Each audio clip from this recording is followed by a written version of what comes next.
Hey, before I send it to the show, just wanted to make a quick announcement. So, number one, I have I think it's quarterly mini course. It's a 3-part email series. It's free.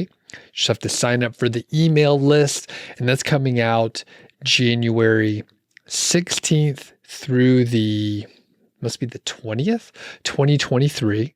So if you're listening to this the week that it comes out, head over, follow the link in the description, the show notes here. You could sign up. It's targeted for people that want to either start a niche site or grow an existing site that they have. It gets you motivated, kind of gets you pumped up, and it tells you a little bit about my story. So you can go sign up there. It's free, comes out via email, and like I said, I do it periodically, so definitely check it out if you're interested. This is fun episode with Brooks, so I'll do the proper intro in just a second here.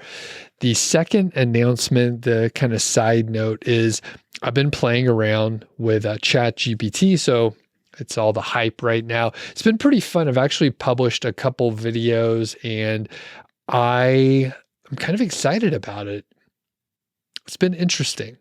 Trying to figure out how to use the AI tools as a writing aid, as an assistant, that sort of thing, versus what the laziest people try to do, and that is write all of their content using an AI tool. So I'm trying not to do that, though. I got to be honest with you. The YouTube algorithm, the metrics, the analytics, all the details, like it does suck me in, and there's a high likelihood that I'm going to publish a video where it's just like how to write a full blog post using ChatGPT. I don't know if it's going to be useful, but the thing is, people in the comments are literally asking for that video like over and over again. And, occasionally I got to give the people what they want. So I've resisted quite a bit, but it's been kind of fun. I've been doing videos for a little while, and I don't have it completely figured out, but I'm better producing the videos, and I know what I made mistakes in the past and how to fix some of those, not all of them, but some of those mistakes. So I've been sort of interested in publishing videos where I'm trying to do a good job. I'm trying to get the algorithm to pick it up. So we'll see. I could always stop doing it, but I'll link to those. I'll link to those in the description here if you do want to check them out. Without further ado, let's hear from Brooks Conkle.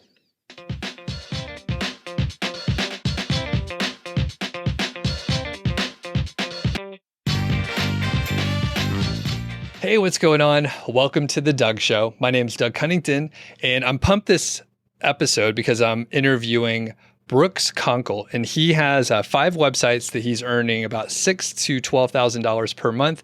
He has a kind of small but medium-sized team of 7 or so, and we're going to dig into all the details. We're actually going to reveal a couple of the sites as well, which we don't normally do, but it's fun when we can. So Brooks, how's it going today? It's going great, man. How you doing? Excellent. I was bundled up earlier. It's, kind of the winter time, and I'm in Boulder, Colorado, in the vicinity. So we got a little snow the other day, and it was like in the teens this morning. And where are you located? So I'm in Lower Alabama, except Boulder is probably our future home because we visited last year and my wife fell in love.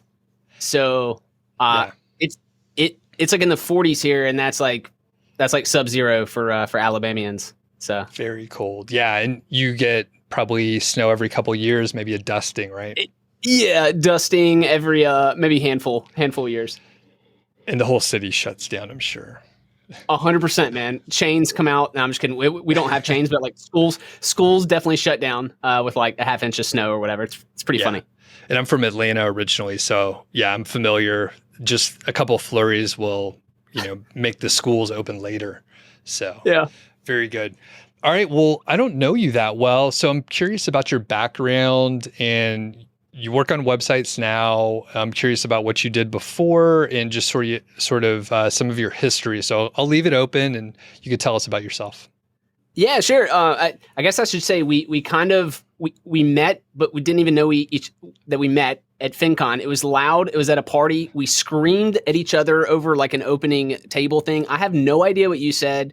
I don't think you have any idea what I said. You met my wife. Like none of us have any idea. And so that's funny. Now we can actually hear each other. But yeah. So to give you my background. So I'm just like, I'm an entrepreneur. I've been an entrepreneur for 15 plus years, and I have other businesses. So my background, I mean, I had a retail business that like a brick and mortar that closed down. I've had a real estate license for a dozen plus years. I have my broker's license, and so real estate renovations and flips and rentals. I mean, I'm still active. Like we're literally renovating or building / renovating a home right now. And I had a call about an Airbnb we have right before I got on the phone with you. But amidst real estate, about 10 years ago, maybe like ballpark, I started a blog called the southerninvestor.com. And it was before I'd ever built like a website or anything like that. So had no idea what I was doing. I mean, I had to like literally hire out everything. I did build it on WordPress. So I got like, I kind of learned how that works. And I was like, oh, cool. But never got any traffic whatsoever. I was writing articles about, hey, here's this flip we did. We bought this house and hey, we sold this house. And I guess I thought that would like attract people. I don't even know if I knew what SEO was, at that time. But that's, I guess I'm fast forwarding to now. If you want me to go ahead and fast forward to now, but I'm just entrepreneurial, man. Got it. What was the brick and mortar? So it was a franchise. It was called Cartridge World. So printers, ink, toner, things that do not excite me whatsoever. I ran it for about 6 years. I bought it from the previous guy. And then just this past year, I sold / closed the business, like sold assets. And it was one of the best decisions because it was still sucking a lot of my like energy and time. And now most of my energy and time is now focused on website building, which I had no idea I would be doing, honestly, like 5 years ago. Gotcha. Yeah. Interesting. How did you get interested in the cartridge company to purchase it from the previous owner? Purely looking for an opportunity. Like I have a business partner. It's now a good friend of mine that's bought a ton of real estate through me, and I helped him sell a bunch of houses. And so me and him kind of partnered up on it. I was like, yeah, man, and this is 6 years ago. So I just had I had some extra time, and I was like, yeah, man, I can go in there and we can like figure this thing out and make it kind of turnkey. And then great experience. Like for sure, like great experience, but not for me. Like I realized very quickly, like I don't need to be sitting inside of like some brick and mortar retail business or whatever. But like did a ton of stuff, right? Like brought on employees, created operations and stuff, but just also a weird changing industry that was like the franchise itself went from like 300 or so locations in the US down to like 100 over that time period. So it's, it was also an industry-wide, like weird shift stuff happening. Right. Yeah. And I was going to say, I've seen those stores around, never went in because I hate printers and like office space, right? I actually had a paper jam the other day and it was a nightmare. I was getting so frustrated and my friend came in and he was like, oh, I have a similar one. So he messed with it a little bit and he was like, oh yeah, fixed it. I was trying to like open it from the wrong side. I'm like, technically I have an engineering degree and it was like watching videos and I'm like trying to get it. Anyway, yeah, printers, bananas. And I haven't had like an ink. It was really popular with like inkjet printers, right? Cause they like run through ink like crazy, right? Exactly. Okay. Like apparently in liquid gold, like the amount that, HP makes all their money on the consumables, not the equipment. They give you the equipment and they make so much money on the ink, man. I dealt with 6 years of customers and companies being so angry and frustrated. Like now I won't even answer a question like to my wife or whatever. She's like, hell with the printer. I'm like, no. I'm not touching our printer. We don't do She's that like, anymore. Yeah. Yeah, she's like, you ran a printer store. I'm like, yeah, no, I'm done with that. So yeah. Okay. Pretty cool. And then the real estate side, which I have pretty low interest in real estate, but I have a lot of friends who are into it. So is there anything sort of broadly speaking, like maybe how many doors you have or Airbnbs or whatever? Like how many rental properties do you have? Yeah, it's not even like numbers, man. Very little. It's like, so we've done more renovation flips than we have. We have a rental. We now have an Airbnb. So currently one. We had three, and we sold. We sold those. So we have one that we'll keep that one forever until we move back into it because it's downtown in our city. And so, I've done I don't know, more than a dozen like renovation and flips, and then even obviously a ton of broker deals as well, like with my license. So got it. Okay, yeah, one of my good friends, they do live in flips, and he always swears it's going to be like the last one he's going to do because it's just like a constant construction zone in their house. But yep, I think this one might really be the last one, but you never know. It's a great strategy for people, man, because if you're willing to do it, although I have friends that do the same thing. I'm more of like let me renovate it and then move in to the house, which is what we've done. But yeah, I mean, if you're willing to do it, after a couple of years, you don't have to pay capital gains on a sale. Mm-hmm. Check with your CPA or whatever. But and that's a cool thing. It's a big perk. Yeah, huge. And yeah, I think they hit financial independence, like doing that just a couple of times. And, you get those big gains on top of their salaries. So, okay, cool. Let's shift gears here over to niche sites. And I will highlight our first meeting at FinCon. So it was maybe one of the loudest places that I've ever been in my whole life. And I was just trying to get to the bathroom. I was wearing earplugs too. I don't know if you remember that, but my hearing isn't as great now. And I'm just like, you have to yell in my ear and I probably still can't hear you, but you looked friendly. So thanks, man. I remember you pointing at the earplugs and I remember seeing them, but I have no idea what you actually said. Yeah. And then I actually gave feedback to survey, like post FinCon. I was like, all your events are way too loud and we want to talk to each other, even if they're not old like me, like people want to talk to each other. And even the youngsters, like they couldn't hear each other either. It was just crazy. I don't know. Yeah. Yeah. Okay. So websites, you built one in 2012, 2013 timeframe, Southern Investor. You didn't know what you were doing. So where did it go from there? So like we're on the blog side and making money with blogs, it didn't go anywhere in that sense. But over the last 10 years, I have built like myself, maybe a dozen sites or so.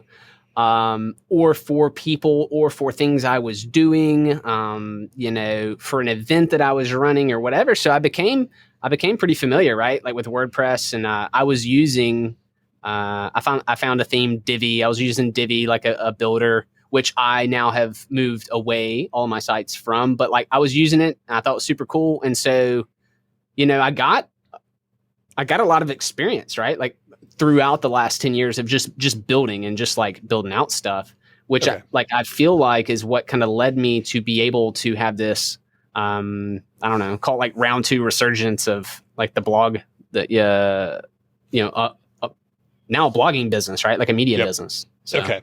So before we hear about the resurgence, you moved away from Divi. Why did you move away? So, love Divi, super cool. In fact, when I found it, I was like, this is amazing, drag and drop builder or whatever. But then like, a year ago, obviously I realized Core Web Vitals, speed, and I think from my research and understanding, Divi with its page builder, it has not like caught up to figure out how to remove like a lot of that bloat or whatever in their code. And so I was like, man, I like, as much as this pains me to figure out how to like change sites out and stuff, like I've got to do it. And I just finished changing out like my site. Actually, it took a long time because there was a lot of stuff within Divi that we had to like manually change. So gotcha. And yeah, I hate page builders. I try to use simple themes, and I learned the hard way, not with as many sites as what you have. So I can imagine it was pretty painful to migrate. There's always things that break that you don't anticipate, right? Yep. Yep. 100%. The small, I will say the smaller sites, not as big of a deal. Much easier. And we saved mine for last. Okay. Got it. But yeah, like literally just got done probably like a couple weeks ago. We're still tweaking like minor things like links and buttons and stuff that we're finding. So, okay. Gotcha. All right. So you mentioned you learned some skills on your first website. It really didn't go anywhere, but you were able to build other sites. Round 2, how did you get started? What got you back into niche sites or content sites in general? I think it's like I'm pretty sure, like I don't know the exact day, but it was sometime during COVID. Because it's only been a couple of years that I've been like full on with this thing. So during COVID, I came across a brand that, and I don't know if he'd want me to mention it or not. It's another site. But anyways, I just came across a site with some income reports, and I was like, holy smokes! Like this is like people are still making money blogging like in 2020. I was like, I thought that was done like 5 years ago in 2015, and that kind of following the stories of another person and then digging in like rekindled a new fire under me to look at it in a different way and get going again. Okay, cool. And can you tell us about like your 5 sites? And I think you'll be able to share a couple of them and as much as you want to share. So yeah, can you tell us about the 5 sites and a little bit about them? Yeah, for sure. So like, what's funny when I watch interviews with other people, I'm like, how do people not say their sites when they're, like people must be professionals at like keeping their sites, secret or whatever. Cause I'm always wanting to say, I don't know. Maybe I'll say all the sites during the interview. I'm not sure, but like, so if you Google my name, like that's my main site. So brookskonkle.com. If you just Google my name, like you would come across that. So that's site number 1. It's my biggest site and makes the majority of my revenue.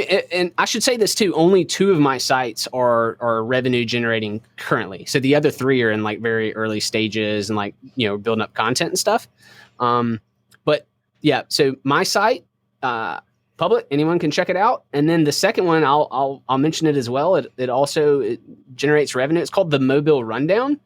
So the mobilerundown.com, and that's the name of my city.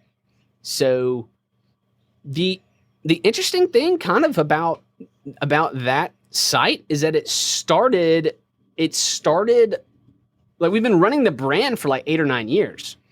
But keep in mind, I didn't know anything about writing articles or SEO, or I didn't have that in my head until 2 years ago, right? So for 8 years, it started out as an email list where we were emailing people like what's happening in our city, and it's grown into a media business in itself. But like, so it was like we're emailing 500 people. Here's what's happening, and I was like, well, I guess we need a website so we can like have this stuff on there, right? So we have stuff on there, and then.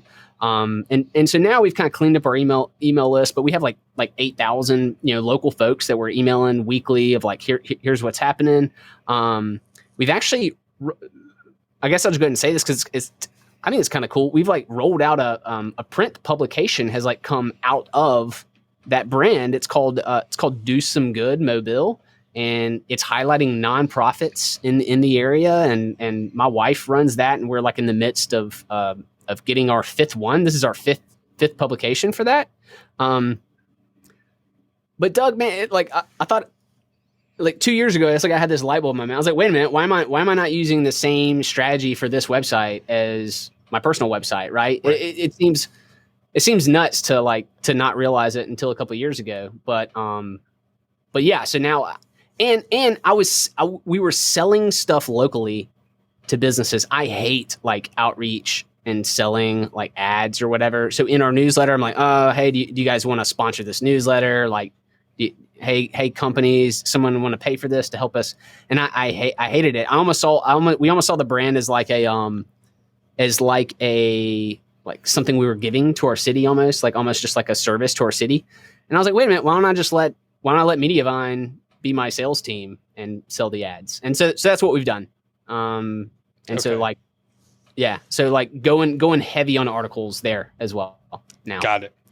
So really cool with the local aspect, which we'll talk more about, especially like, you put together an email list and then that's another piece of content that you can, sell ads directly on, or if, maybe it's a business that you really like and support, you could just run ads for them and get like whatever free fries or whatever, right?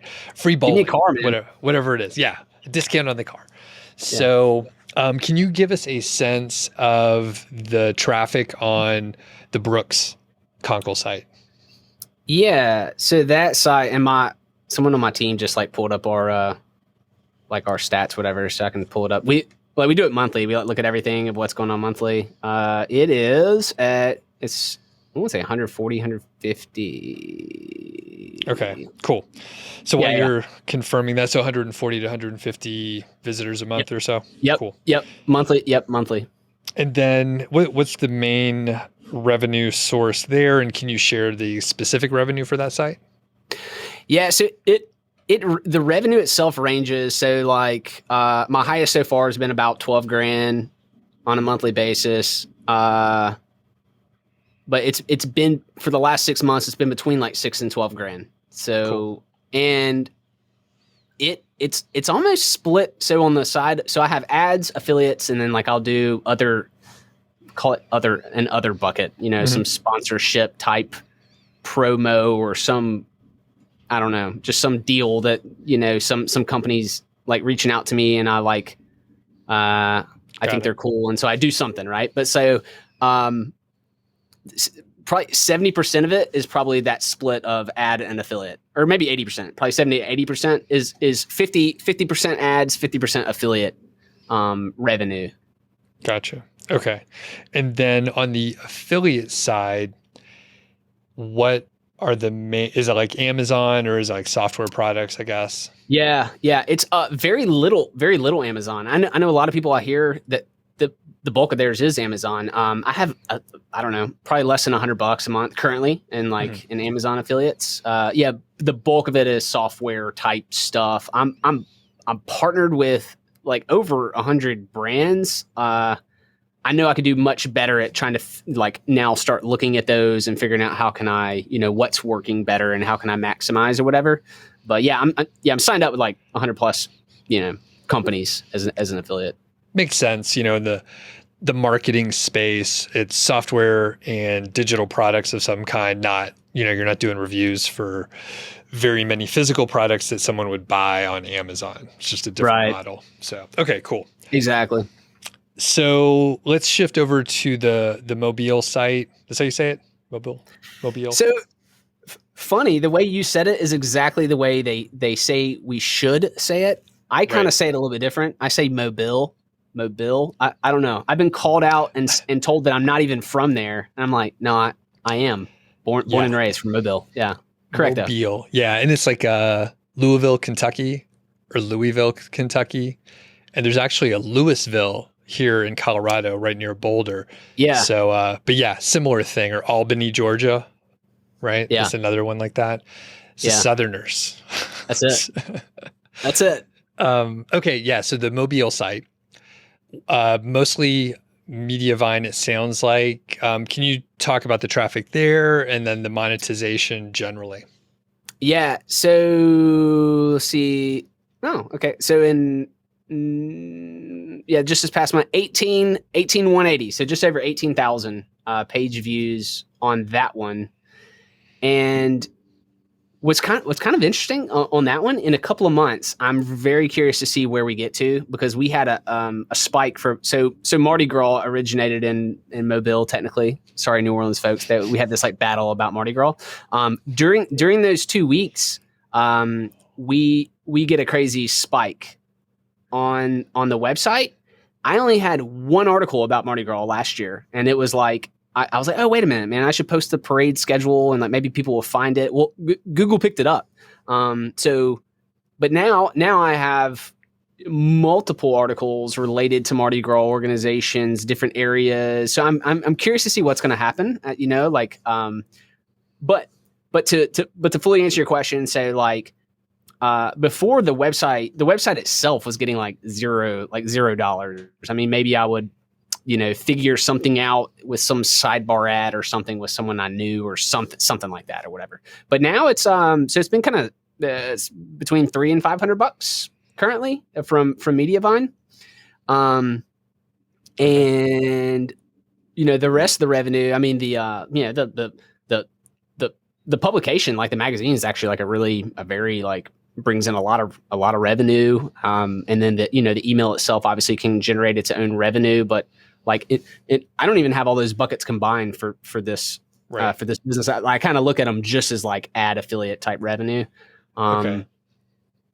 And I should add too, currently it's not making any affiliate dollars yet. I think in the near future, I think we'll get there as we're writing a lot more articles about beaches in our area and hotels around the beach and travel. I think we're going to be able to really like figure out the affiliate revenue bucket over the next 12 months.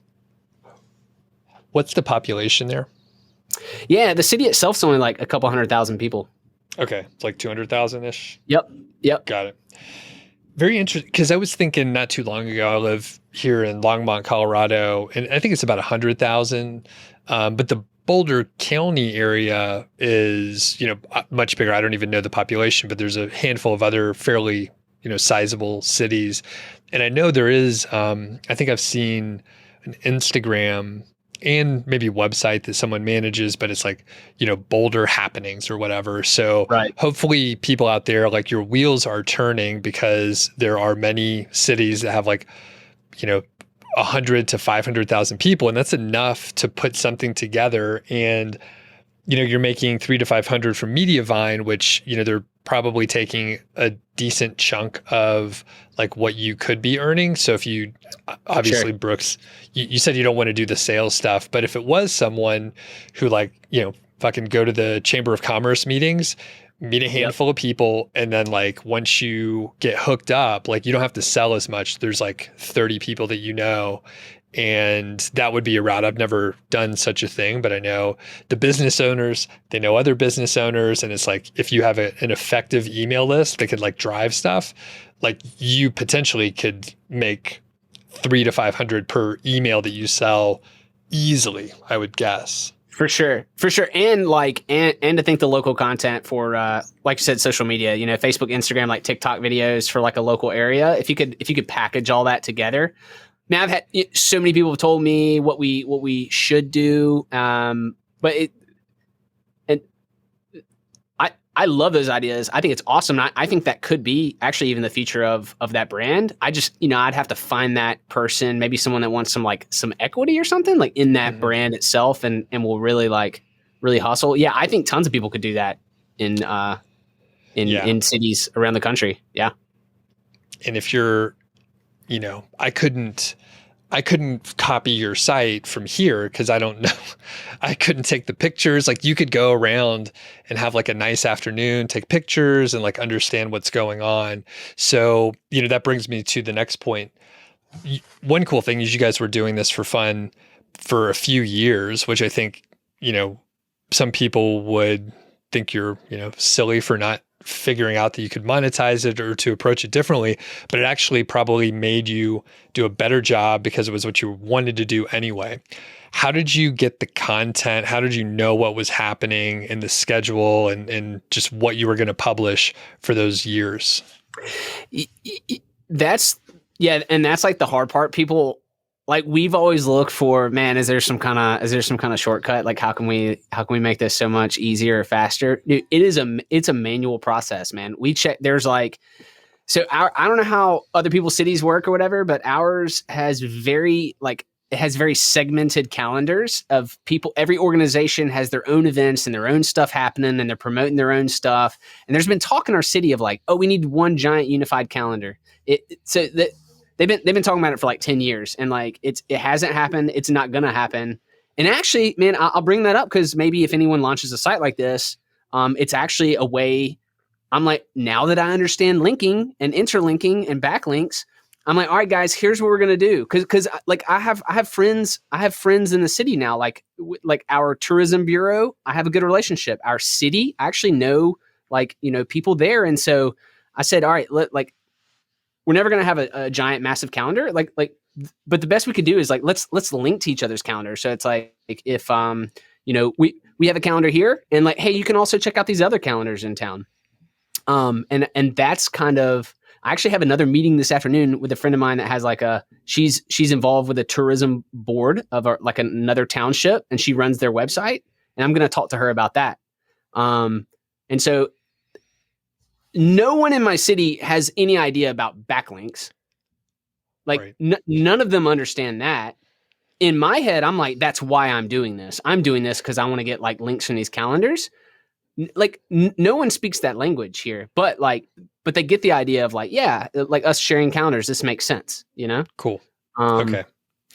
So overall, you have to go manually and find the things that are going on. There's a handful of places that you can look, but generally, sure, you know, you're going out there and figuring out what's going on, putting it in your calendar and so on, writing an article, whatever. Exactly. Yeah. So I guess to fully answer that question, it's a manual process for the last number of years. And all we did was create content for events, right? So now the shift is, wait a minute, people are searching for all kinds of stuff in our area, right? So, okay. So yeah. With that, what have you shifted to? So like activities, like best colleges, like whatever in the area, that kind of thing? Yeah. Colleges, different types of businesses. I'm just thinking of like stuff we rank for. Mardi Gras parade schedule apparently is a huge one at a certain time of the year. Beaches in our area. So we're like 45 minutes from the coast. So yeah, I mean, that's stuff that's like driving traffic, things to do with kids. But like before, we were just listing the activities, right? Like now I'm using keyword research and actually writing an article targeting those, actual brunch in our area, restaurants in our area, breweries in our area. These are all things that our site currently gets traffic for. So. Cool. And then you are using a keyword research tool now. So do you have a specific tool that you like? Is there a specific method that you look for, or you kind of have a handle now that you live there, you know what you're looking for, right? Yeah. Keyword research is fun, man, because that's for me having having a team where people have different roles. I love doing keyword research. Like it's so much fun, but I was like, man, I can't do all the keyword research for all this stuff forever. So one of my team members helps me with that, but I still do the bulk of it. I use a tool called Uber Suggest. I bought like a lifetime license to it. It's a tool I use the most. I probably like Ahrefs the best, but I don't know. I haven't paid for it yet. As a tool, I also do things like Google autofill and suggested content. Like on my notes app I'm constantly writing down just ideas as I'm in town and I see things, right? Because you see things through those lenses. Like I see things through that lens now, and so I'll always have a list, and I'll come back and research those items and see if they make sense to write about. And that's for any brand, man. I mean, that's for my personal brand or the local brand. It doesn't matter. I'm always I'm always having ideas or hearing things on a podcast or whatever, and so I make notes. Have you put anything together like a directory of, say, like photographers or wedding vendors and contractors where, you could have the list, but you could also charge for featured placement? I like where you're going, man. I like where you're going. So, I have, that's kind of it's kind of on my idea list. So I rank for some of that stuff, right? Like photographers in town. I think we get some traffic there. So we've had some articles about different business types.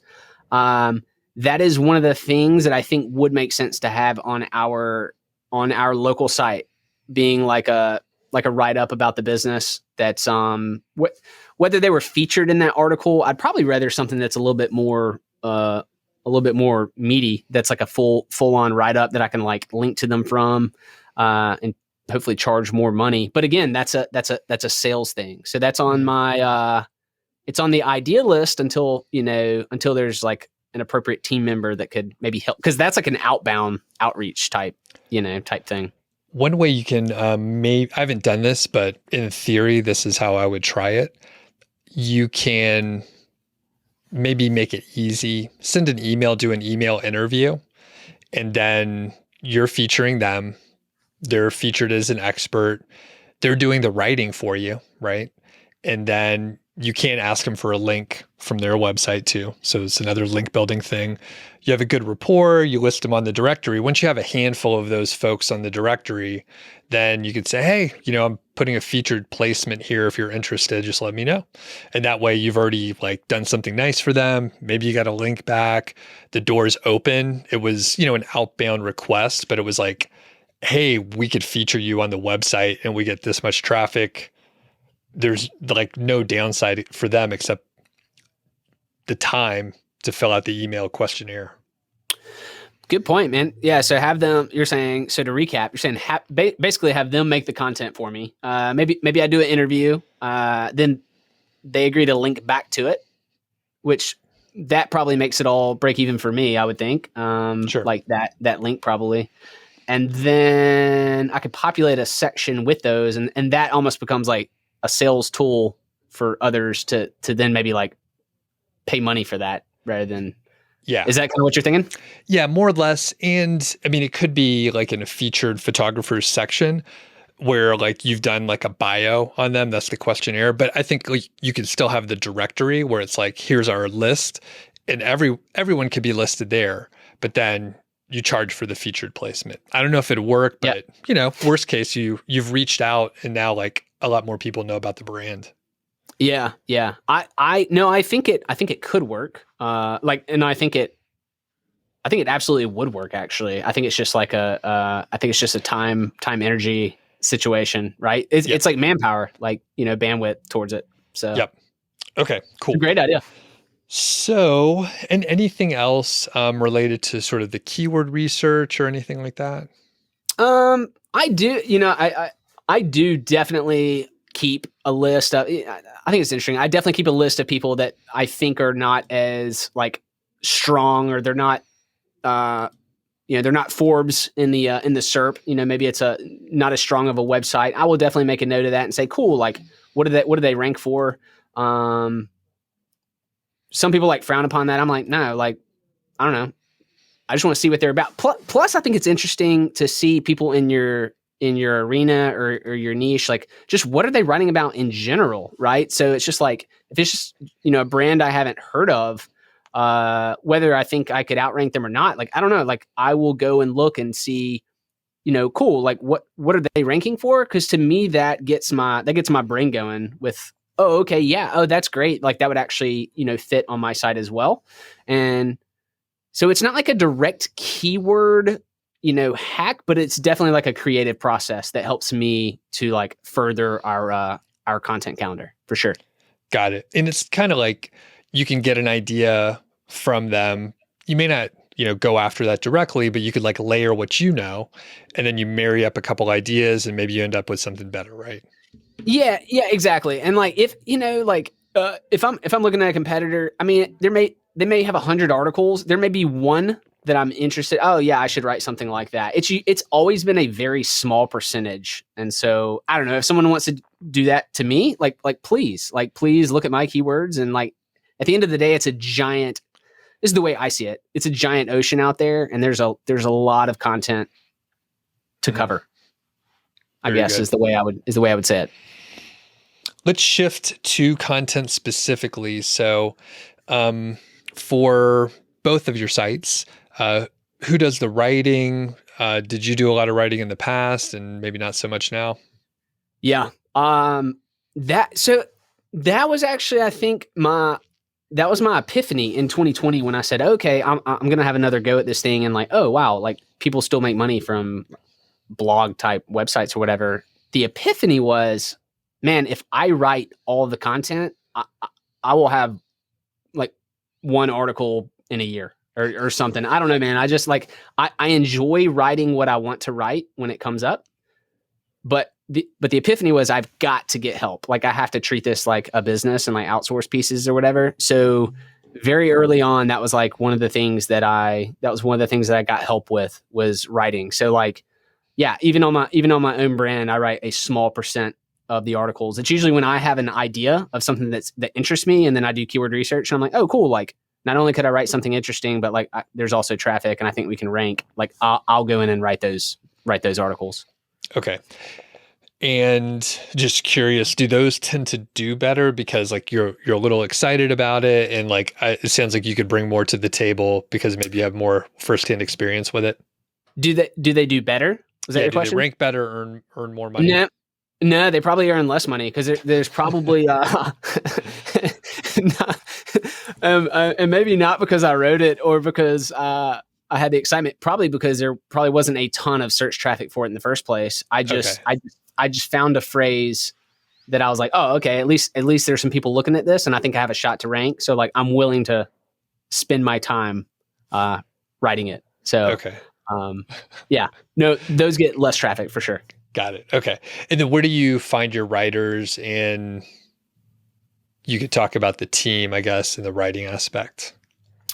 Yeah. So writers, so funny. I love hearing where people will get writers and, oh, I had a terrible experience here or a great experience here. Man, I've gotten writers everywhere. Like I've hired writers from Upwork, from Facebook groups, from Craigslist. Craigslist is a funny one because I mean, I still have a few employees that been with me for like, more than a year that like I literally hired from a Craigslist ad. Freelancer. I've hired people from all those, and honestly, like there's great people everywhere and like bad people everywhere. Just as a general blanket statement. Okay. So, but I think part of it maybe is in like how you do outreach or maybe like how you do a sample or how people treat people. I don't know. It's very easy. It's very easy to treat like distant workers, like virtual workers. Almost it's weird, but it's almost like robotish because you're not in the same room and you're not chatting. So it's kind of like just, I don't know, man. I've had success with just kind of having the golden rule, like trying to treat people the way I want to be treated, and it's so far it's working well. So so on that note, like you said, it could be how you're posting the job listing, how you're doing the onboarding, content brief. So what do you do? And you could lay out the full process from hiring someone to getting content back. Yeah, sure. So hiring, one of the things that I like to do, and I've found this really useful. I do it for it doesn't matter if it's a writer or other job. When I post a job on somewhere like Upwork and I have a feeling that I'm going to get like 100 submissions for it, somewhere further down in the job description, I make them mention something to me, whether it's their favorite color or their favorite TV show or something. I say, hey, say this first. If they don't do it, I just immediately archive it. Because to me, I'm like, okay, red flag number one, someone didn't read a job description. I think that's really important.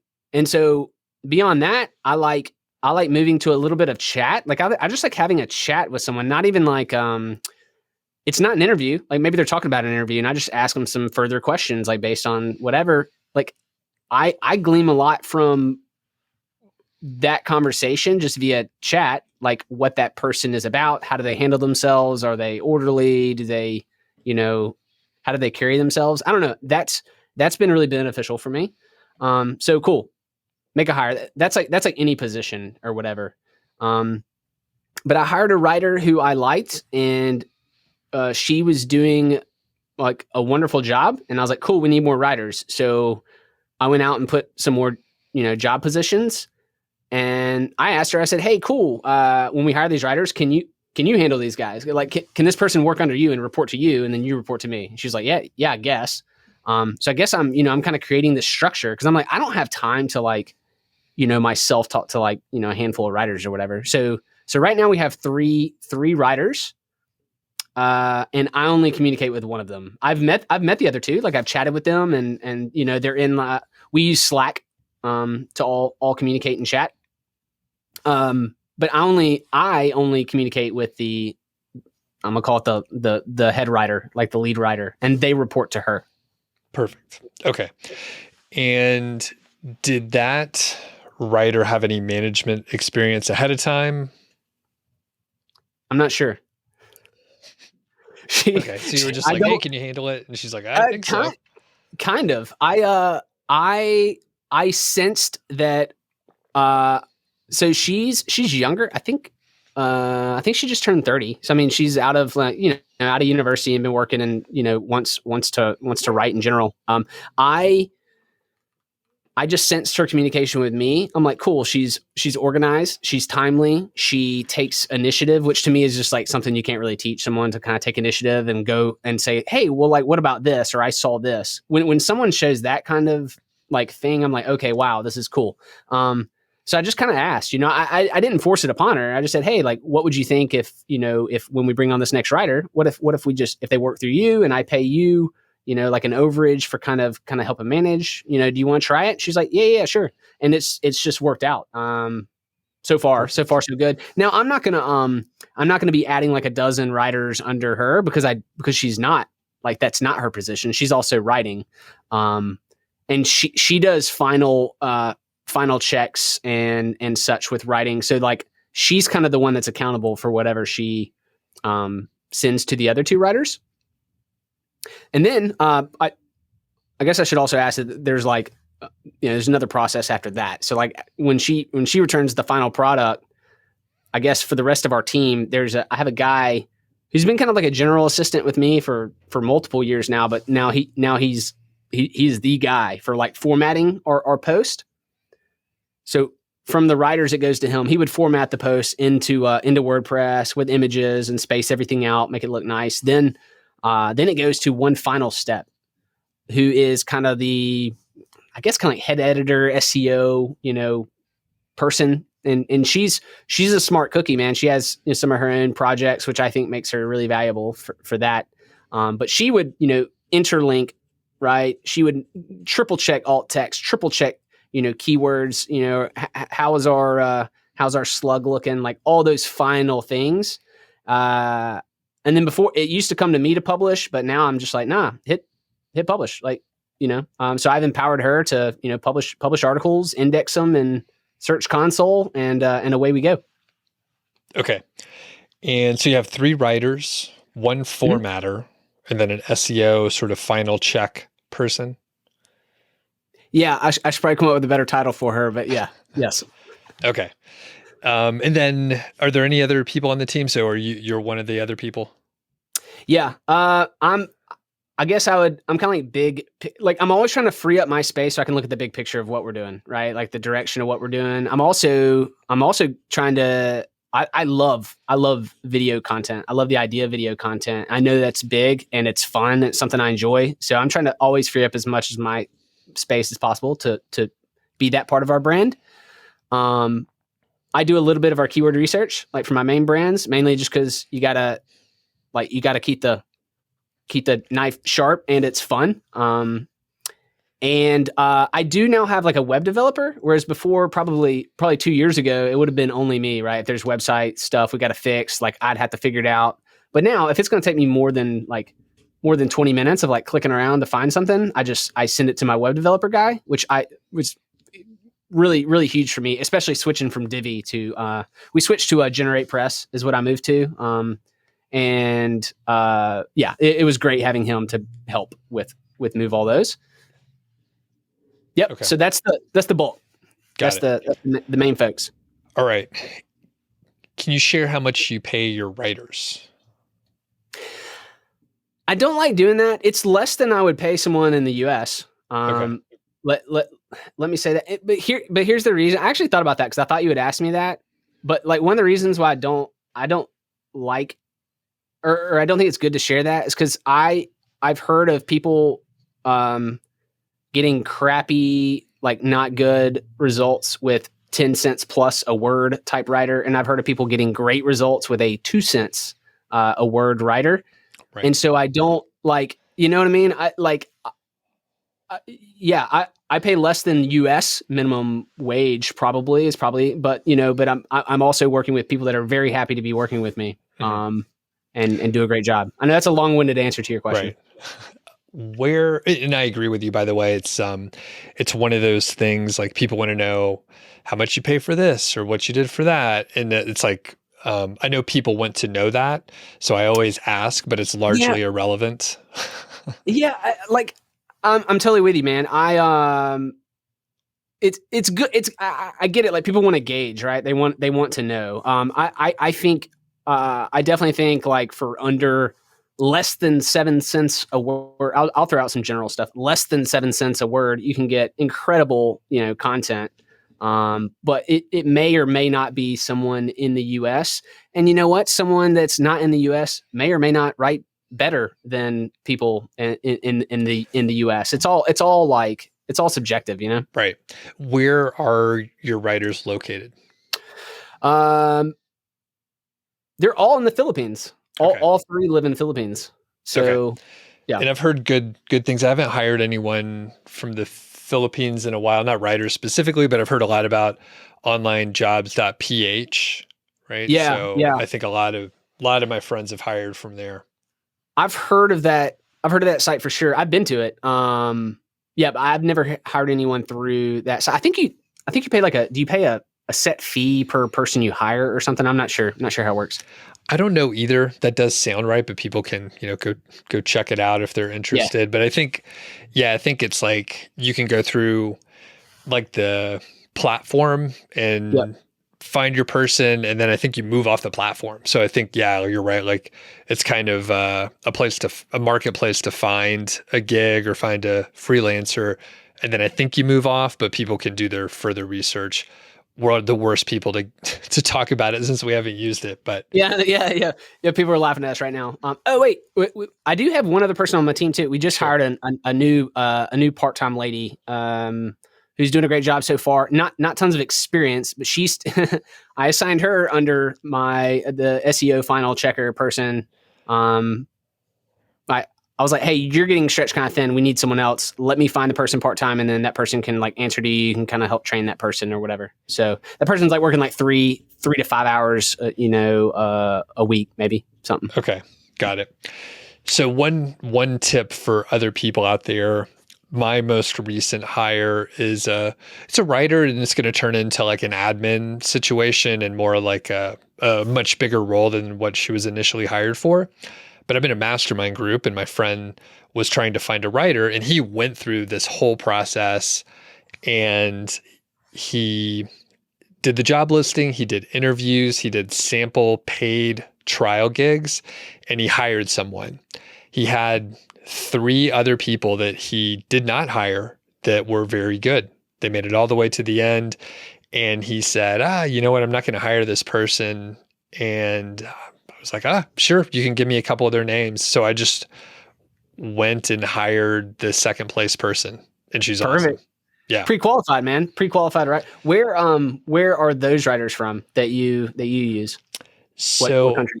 I can't remember so my assistant is in Montenegro, which I had to go look where that is. It's a small country in Eastern Europe. So the job board that he was working with is Eastern European based. And, it sort of fits with his family and background a little bit. And he's like, I have a lot of friends and family in the area. So He was like, I'll check that one out. And time zones worked out better for him too. So anyway, it was awesome. Basically, if you have friends who are doing similar things and they're hiring people, and he went through a rigorous process, it's a multi-year business and he's doing really well. So I knew I could count on him to do good screening. Nice. Yeah, I'm trying to collect employees from different countries. I think it's fun. I'm like, cool. Yeah. Let's go find someone over here. I don't know, man. I think it's neat. Yeah, it really is. And like I said, I'm an ignorant American. So I was like, Montenegro, like I know the name of the country, but yeah, it looks like a really nice place. And her English is excellent, and, writing is even better. So yeah, it's been good working with her. So that's just a little, a pro thing. If you happen to be in a mastermind group, it's a good way to just like share each other's sort of resources and homework or whatever that people have done ahead of time. So it's a great point. Yeah. I'm gonna keep that one in mind. Okay. So we talked about content. We talked about the team. You have a handful of people. So a lot of them are reporting to you. It sounds like you have the writers sort of segmented off. So it's like less than 5 people reporting directly to you, which is good. Yeah. So like That's I guess I should point that out. That's something we've been doing this. I'm gonna call it this new process, maybe 6 or 8 months now, where I realized I was like, man, I've got to create a system that works. I'm not going to say without me, but I was kind of like a roadblock in our own system.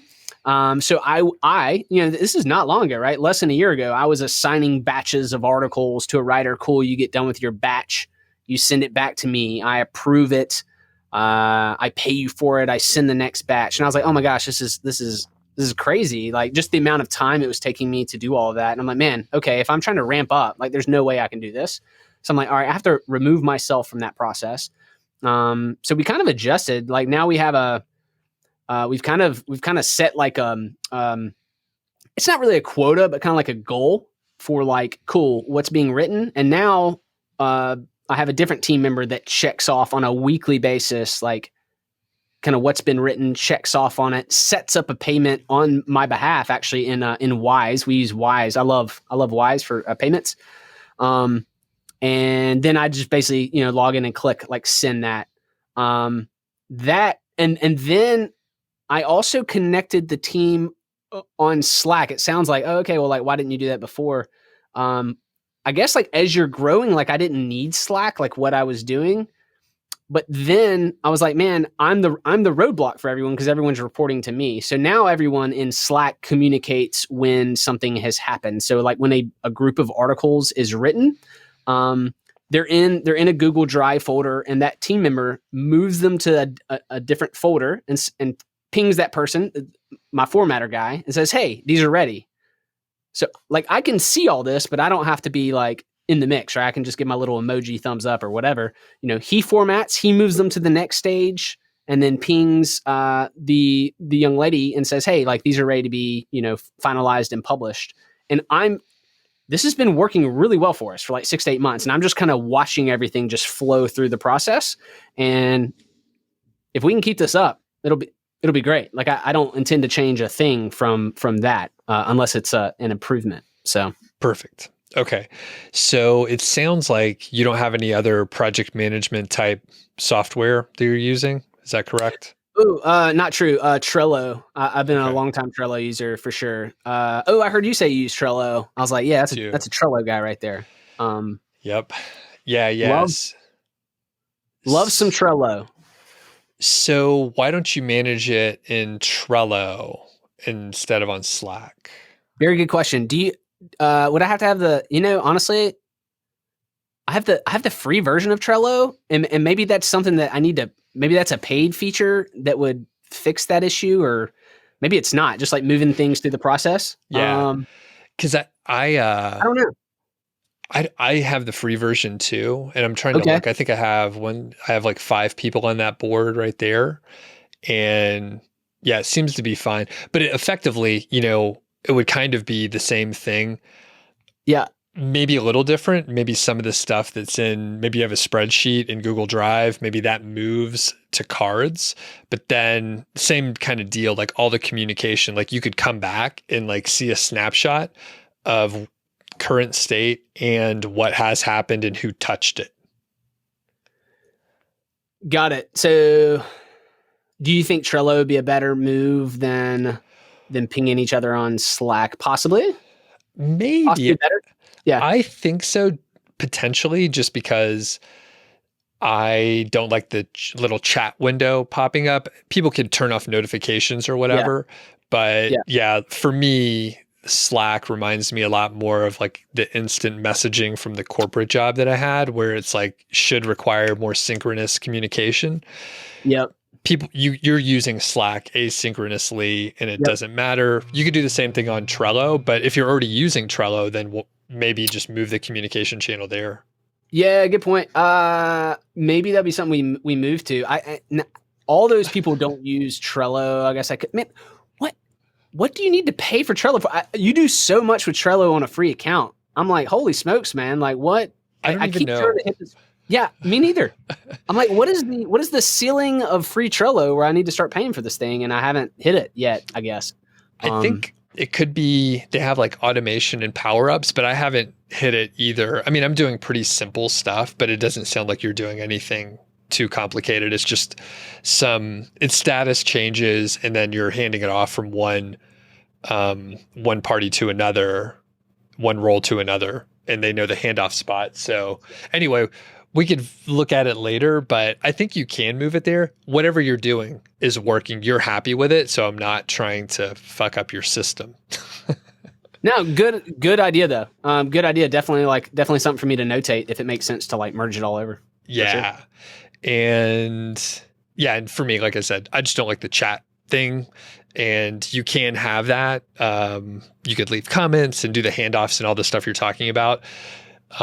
So anyway, we could look at it later. All right, let's start moving off of the content area and talk about link building. So you alluded to some of the strategies before, but yeah, what's your overall link building approach and strategy?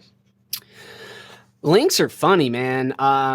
Link building is funny. I love watching people argue about if you should build links or not build links, or no, I do it, or no, I don't do it, or whatever. I definitely build links. I guess the question is like what does that even mean, right? Like to define, okay, like what does building a link mean? In the past, for my brand, I've done we did a good bit of hero outreach. I did that before I kind of had a team. I stopped doing it. I had decent success. I mean, I don't know, somewhere between 5 and 10 links, maybe, when I was doing it. I think we're going to potentially bring that back as a way to, outreach and try to get some exposure and links. Man, I get a lot of email outreach, like as I'm sure you do, like as your brand grows, you get tons of emails, and everyone wants, I mean, it's a great problem to have, but everyone is like, hey, can I write a guest post? And like I don't respond to a lot of emails, right? Like a lot of inbound emails that I get. People want to either write a guest post, or like, hey, can I pay for a link insertion? And man, I'm like, what? Like I delete the majority of those, but, still though, in that email outreach to me, like I consider that networking, right? So like sometimes brands catch my eye and I'm like, cool, let me respond to this. And so like, to me, link building is like actual relationships. And so like, I'm trying to slowly build actual relationships, and that turns into links, right? Like it turns into like, hey, hey, I'm writing a guest post over here. Oh, cool. Like it'd be really cool if you could feature me in that. That'd be awesome. And I'm like, cool. Hey, I can in exchange, I have this article or whatever, that I could link back to you in. Like, that's like a link exchange? And some people are like, oh man, that's so like shady. I'm like, no, man, it's just it's like real world networking. It's just online. Right. Yeah. Okay. I like that approach. And yeah, I often complain about all the emails. Again, like you said, good problem to have, but the pitches are so terrible these days. And occasionally I'll fish for just where it goes next. So I'll ask like, hey, what's the budget for the link? And they're like $15. And my site's like a fucking DR60 something. And I'm like, dude, you're crazy. But I know they're charging like $400 on the other end. And like, that's the business model on these. Cause I know some agencies that are doing this. Yep. And it's a bananas business model. Like, I don't know why I would take $15 for a link. So yeah, man, I'm totally with you. And that is all day long, right? Like all day long. There's so many people doing that, and I think it's really interesting. So, but like Hero, I've done my own amount of guest posting that I've written or whatever, because but that's its own like part-time gig in business. If you want to like really ramp that up, that's its own like segment, and it needs its own person and its own like focus. It's a lot, right? But like just in general, like my general answer is just like building a network, like building other friends in the space is like the quickest way. And of course people are like also like, yeah, build content that's linkable. I mean, that also is a good answer. Like, right. Try to create stuff that people want to read. Yeah. I mean, that's obviously great. You can't completely control it, but that's definitely like a strategy for trying to get links, Sure. Cool. All right. And let's see, anything else as we're downshifting here? We talked about keywords, we talked about content and the team, a little bit on link building. Any other like broad strokes before we move on? Nothing that is jumping out at me. Oh no, I would say a media kit. I saw your media kit. It's super cool idea. Like you have like a Canva link, right? Like the actual like creation. So you can make an adjustment on the fly, and then that like I saw that and I wanted to bring that up because I think it's super cool. Nice. But me having I created mine in Canva. I just downloaded a PDF. But I think having a media kit is helpful because when some of those emails, if I want to reply back, I can just quickly say like, hey, here's my media kit if you want to have a look. I don't know. And it's an easy way to have a quick either end or maybe there's going to be a conversation. Right. Perfect. Yep. And I was going to say that is one thing. I didn't have a media kit for a very long time, but now I can send it over. All the numbers are there. I think it's 2 pages. So one is just like pure facts and the other one is like some testimonials and some other stuff like that. So yeah, I would say if people have the opportunity, like there's templates out there, you can go look and find other people's media kits, which is what I did, and then just created my own pretty straightforward.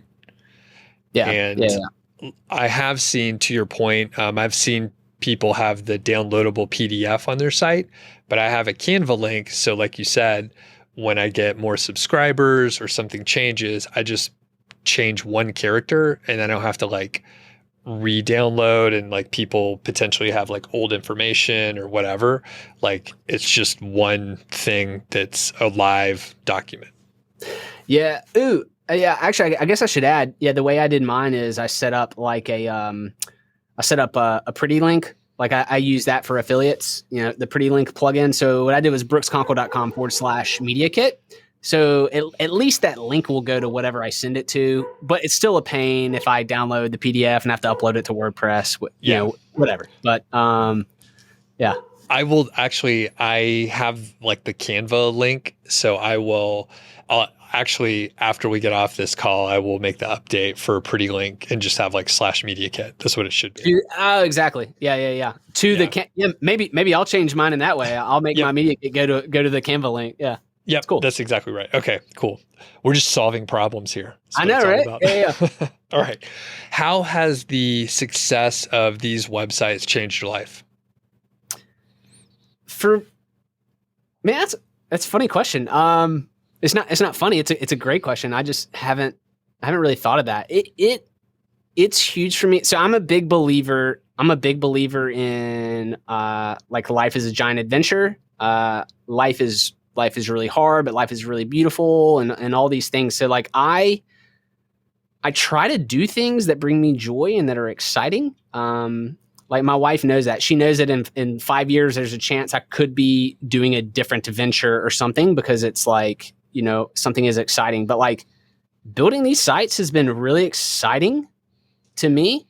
And now the amount of revenue I'm starting to make and like building a team, I actually see a potential for like a large business, like a large media business, right? Like not just like niche sites or whatever, but like building brands. So like the sixth site that I'm about to launch right now is actually, it's related to my personal brand and it's going to be built on an aged domain. I don't know. We'll see like how that affects it or whatever. But like, I think it has the potential to be like the biggest brand, out of all of them. Right. And so it's allowing that, like having actual revenue and these sites are becoming one of my larger like income streams from what we do.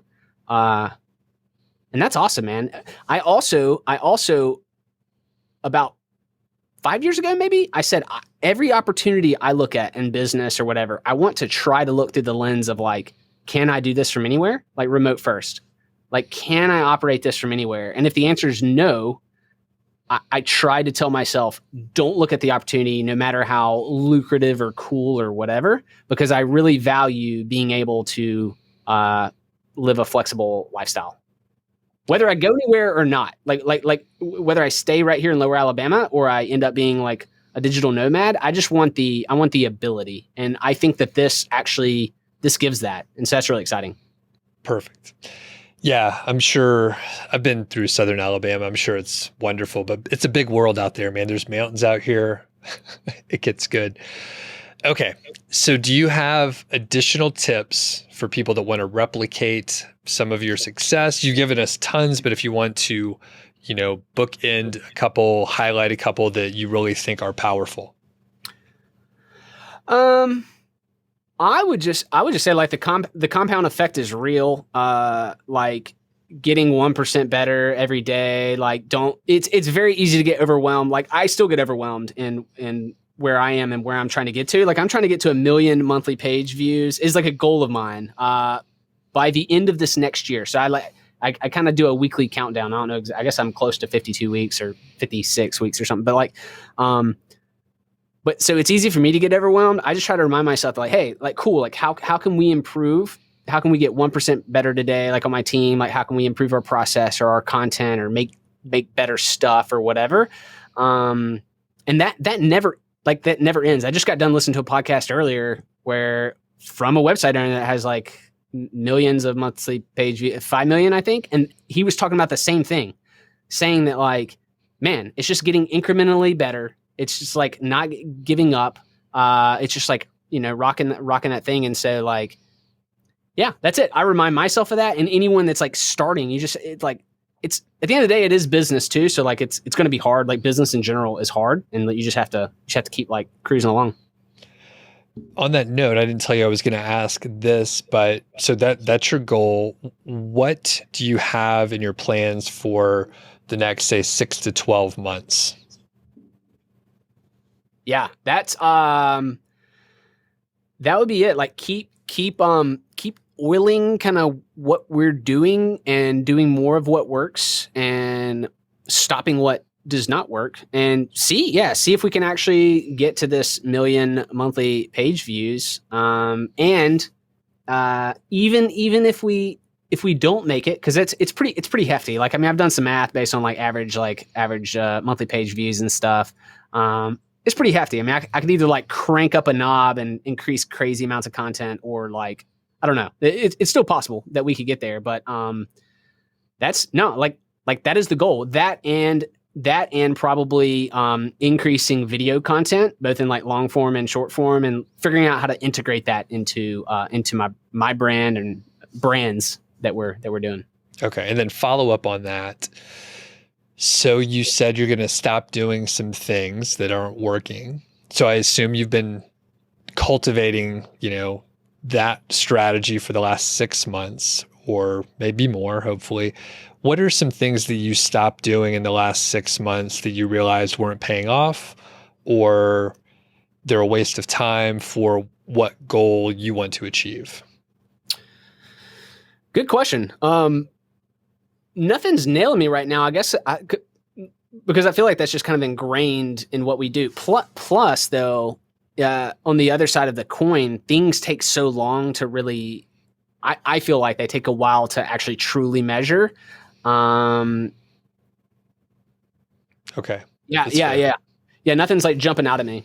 Okay. And yeah, we'll have to get an update, whatever, in a few months and see how things are going. But yeah, I was going to say, like, to your point, it takes so long to see if it's working or not working that you have to let it ride out. Also, to your point of the compound effect of potentially like a single activity where maybe you are doing sort of manual outreach, networking, going to conferences, the payoff for that might be like 2 years later. And you don't know if it's worked or not until later. Or more, man. It could be 5 years, 6 years, 7 years, right? Like I have a longer horizon, man. I'm not scared to look at, like, I don't look at I will admit, I don't look at a lot of the nitty gritty of like, I guess a great example would be Google core updates, like, or whatever, algorithm updates. I'm like, dude, they're every like 15 days or whatever, apparently, right? There's like, oh, another one. People are like, my traffic dropped. I'm like, man, like I told my team, like I had someone on my team kind of freaking out because like my traffic for my brand had like been in a decline. I'm like, look, we're going to keep trying to figure out what we can do to get better and keep trying to create the best content we can and like keep trying to improve. And I'm like, and eventually, like I'm looking at, you know, I'm looking a couple of years down the road. I'm not looking like next week or whatever. I'm not trying to just bounce back. So yeah, but like for me, I try to have a longer horizon. And I think that helps me. It helps my mindset so much in this business specifically. Awesome. Brooks, this has been fantastic. And like I said, I'm looking forward to catching up with you in a few months. Where could people find you if they want to follow along? So I mean, they could Google my site and go to the site, but probably YouTube would probably actually be the best. If you go to YouTube and type in my name, Brooks Conkle, because I'm kind of on a monthly basis, I'll create like it's almost like an income report, kind of. I kind of recap once a month on this path to 1 million. So YouTube is the best spot. And just if anyone comments on a video, like I'll respond to all those comments. So. Perfect. Okay. Yeah. We'll link up to all your sites that we mentioned here and the YouTube channel, of course, so people can get over to it. And Thanks a lot, Brooks. Appreciate it. Enjoyed it, man.